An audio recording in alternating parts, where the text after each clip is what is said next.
दुर्भाग्य है कि हम इतिहास से कुछ सीखते नहीं हैं। जारशाही के खिलाफ क्रांति क्यों हुई थी, अब तो सभी जानते हैं। चीन के लोग क्रांति पे क्यों उतर आए थे,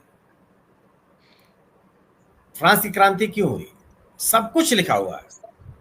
लेकिन आज के लोगों को लगता है, आज के शासकों को लगता है, आज के राजनीतिज्ञों को लगता है कि जो कुछ होना था रूस में हो गया, फ्रांस में हो गया, चीन में हो गया, हमारे यहाँ कुछ नहीं होने वाला। ऐसा है नहीं। अगर आप इतिहास से कुछ सीखते नहीं हैं तो इतिहास के गर्त में चले जाते हैं, नेपथ्य में चले जाते हैं। नेपाल में जो कुछ भी हो रहा है, अब ये अनायास नहीं है। वहां के लोगों ने, उसी देश के लोगों ने राजतंत्र के राजा के खिलाफ आंदोलन किया था और इन्हीं नेताओं ने उनकी अगुवाई की थी। ओली साहब, ये प्रचंड साहब, देउआ साहब, ये सब प्रखर नेता होते थे वो, और लोग इनके पीछे खड़े थे। लोगों ने इनके नेतृत्व में एक बेहतर नेपाल का सपना देखा था। हुआ क्या कि इनके राजनीतिज्ञों ने तो अपनी गठजोड़ कर लिया, लेकिन देश का बुरा हाल हो गया। ऐसा नहीं है कि नेपाल में कुछ हो नहीं सकता।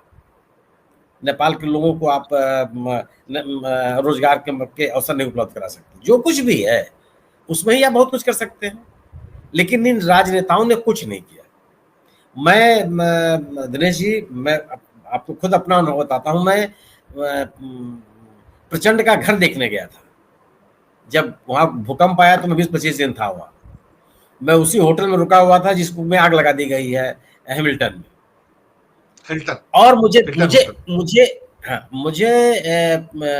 उनके घर जाकर के इतना उनके प्रति बड़ा सम्मान का बोध जागृत हुआ कि एक नेता जितना इतना पॉपुलर है, वो कितने सामान्य, उसमें सत्ता में नहीं थे, वो सत्ता से बाहर हो चुके थे, लेकिन बहुत ही सामान्य सा रहन सहन, बहुत समान तरीके से लोगों का हो, जानने वाले लोगों को बड़े कायदे से मिलना जुलना, एक जनता से जुड़े हुए नेता के रूप में मैंने उनको देखा। आज उन्हीं नेता के खिलाफ कितने कितने गंभीर आरोप लग रहे हैं। उनकी जीवन शैली कितनी बदल गई। जिस पब्लिक कनेक्ट के लिए वो जाने जाते थे, वो पब्लिक कनेक्ट कहाँ चला गया, क्यों चला गया? आप एक विचारधारा को लेकर के आंदोलन कर रहे थे और आज स्थिति क्या हो गई कि सभी राजनीतिक दलों ने मिलकर के एक सिंडिकेट बना लिया और बारी बारी से आप सत्ता में आते रहेंगे। जनता किसी को वोट दे, किसी को सत्ता से बाहर करे, वो घूम फिर करके सत्ता में आ जाएगा। तो इस नाराजगी को कहीं ना कहीं तो सामने आना ही था। नेताओं ने इसको समझा नहीं और यह सोच रहे थे कि तंत्र के भरोसे आप सब कुछ दबा ले जाएंगे। अभी जब पिछले दिनों आंदोलन हुआ तो ये कहा गया कि ये राजतंत्र समर्थक लोग हैं, उनको दबा दिया गया। ठीक है, राजतंत्र का कोई समर्थन नहीं है। मैंने नेपाल में रह के महसूस किया है कि राजतंत्र को वापस लाने वाले लोग वहां नहीं है, उन्हें संभव नहीं उनके लिए। वह एक लोकतांत्रिक देश बनाना चाहते हैं अपना, और लोकतांत्रिक मूल्यों के आधार पर ही बढ़ना चाहते हैं, लेकिन उनके नेताओं ने उनको ठगा है। आज वो ठगा हुआ महसूस करते हैं। जिन सपनों के साथ वो नेताओं के साथ खड़े हुए थे, वो सब सपने छिन्न भिन्न हो गए। भ्रष्टाचार चरम पर भ्रष्टाचार है, आर्थिक विषमता चरम पर है। आप नेपाल मैंने राजधानी काठमांडू में भी आपको एहसास हो जाएगा, और थोड़ा सा भी आप शहर से बाहर निकल जाइए, दूसरे जिलों में चले जाइए, आपको लगने लगा कि क्या क्या हालत बना दिया है इन नेताओं ने। तो एक और ऐसा नहीं है कि वहाँ के लोग पढ़े लिखे नहीं है, उनकी पढ़ाई लिखाई है, अपने यहाँ भी पढ़ते हैं, वो बाहर निकल करके पढ़ने के लिए आते हैं। दुनिया के तमाम देशों में वो गए हुए हैं। अपने यहाँ देश में उनके पास रोजगार नहीं है तो बाहर भी गए, या इस तरह की योग्यता उनके पास हुई कि वो बाहर पढ़ने के लिए गए, बाहर काम करने के लिए भी गए। आज ये पूरा का पूरा एक ऐसा संगठित समूह इकट्ठा हो गया जो इस राजनीति से सहमत नहीं था, और सब कुछ दिख रहा है। राजनेताओं के भ्रष्टाचार बाकायदे लोगों की आंख में दिख रहे हैं, वो उसको छिपाने की कोशिश नहीं करते। छिप भी नहीं सकता, इतना बड़ा देश नहीं कि आप कुछ भी छिपा लेंगे। उनका रहन सहन, उनकी जीवन शैली, उनके रिश्तेदारों नातेदारों का दिनचर्या, उनके परिवार के लोगों के महत्वपूर्ण स्थानों पर नियुक्तियां, मतलब भाई ये स्थिति है कि उनके परिवार के लोग ही राजदूत बनेंगे। वहां योग्यता की कोई कदर नहीं रखेंगे। आप विश्वविद्यालय में ही लोग घुसे रहेंगे। तो ये आक्रोश तो सामने आना ही आना था, और इस आक्रोश को आप सेना अर्धसैनिक बल और पुलिस के भरोसे रोक लेंगे, ऐसा संभव? सेना और अर्धसैनिक बल भी गोली चलाने से मना कर देते हैं कि उन्हीं के परिवार के तो बच्चे हैं, ये कहीं बाहर थोड़े हैं।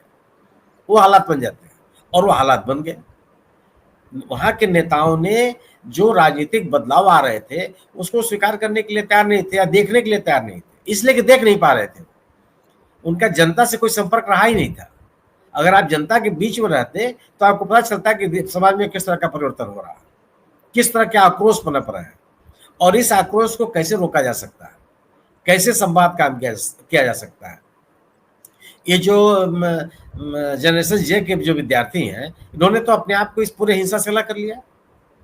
ये तो है नहीं कि उत्पाती हैं, हिंसक हैं। इन्होंने कहा कि नहीं, हिंसा से हमारा कोई मतलब नहीं है, और उन सड़कों पर साफ सफाई और जिन भवनों में आग लगे हुए थे उन साफ सफाई के लिए उतर गए, और अपने आप को पूरी तरह से हिंसा से अलग कर लिया।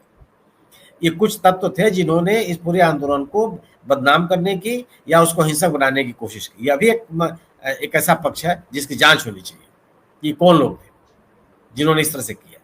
और वहां के लोगों का ये आरोप लग रहा है कि यह वही लोग हैं जिनके खिलाफ ये आंदोलन है, जो अपने आप खिलाफ जो साक्ष्य है उसको मिटाने में लगे हुए, और जो इसको इस रूप में परिभाषित करने की कोशिश कर रहे हैं कि वो हिंदू राष्ट्र हो जाएगा और संप्रदाय विशेष के लोग आगे आ जाएंगे। ये सब बेमानी है। आप वहाँ के विद्यार्थियों से आप बात करेंगे, सोशल मीडिया पर जो अपनी बात वो कर रहे हैं उसको आप पढ़ेंगे, तो साफ लगेगा कि वो सेकुलर किस्म के लोग हैं। उनकी सोच एकदम अलग है। वह इस तरह के छोटी सोच के पीछे खड़े होने वाले लोग नहीं है, और उनको इस तरीके से भरमाया भी नहीं जा सकता। वो अपने उद्देश्यों में साफ है। और जो जितनी भी घटनाएं हुई है, अगर जो इसमें विदेशी एंगल का लोग एक एंगल ढूंढ रहे हैं, उनको भी समझना चाहिए कि अगर कोई भी, अगर है, मैं तो मानता नहीं कोई है, अगर है भी तो सवाल है कि इसके लिए आधारभूमि तैयार किसने की? वहां के हुक्मरानों ने, वहां के राजनीतिक दलों ने। ओली साहब की लोकप्रियता का अंदाज हम आपको सबको है, कितने प्रचंड लोकप्रिय नेता रहे हैं ये, और आज ओली साहब का घर जला दिया गया, उनकी पत्नी पे हमला कर दिया गया। क्यों स्थिति बन गई? आप अपनी लोकप्रियता के नाम पर लोगों की अपेक्षाओं को नजरअंदाज थोड़ा कर सकते हैं। आप इसीलिए लोकप्रिय हैं कि लोगों की भावनाओं को समझने की क्षमता लोगों ने आप में देखी थी, लोगों के सपनों को पूरा करने की क्षमता आप में लोगों ने देखा था। और आप अगर इस लोकप्रियता को अपनी निजी उपलब्धि मान लेंगे और कुछ नहीं करेंगे तो वह अलोकप्रिय होने में समय नहीं लगता। यही लोग उखाड़ फेंकते हैं, और ये हो गया। शेख मुजीबुर रहमान साहब के साथ क्या हुआ? शेख मुजीबुर रहमान देवता की तरह पूजे जाते थे बांग्लादेश में। क्या क्या उन्होंने अपने आप को सब कुछ घोषित कर लिया। ये कैसे संभव है? और क्यों लोग स्वीकार कर लेंगे आपको?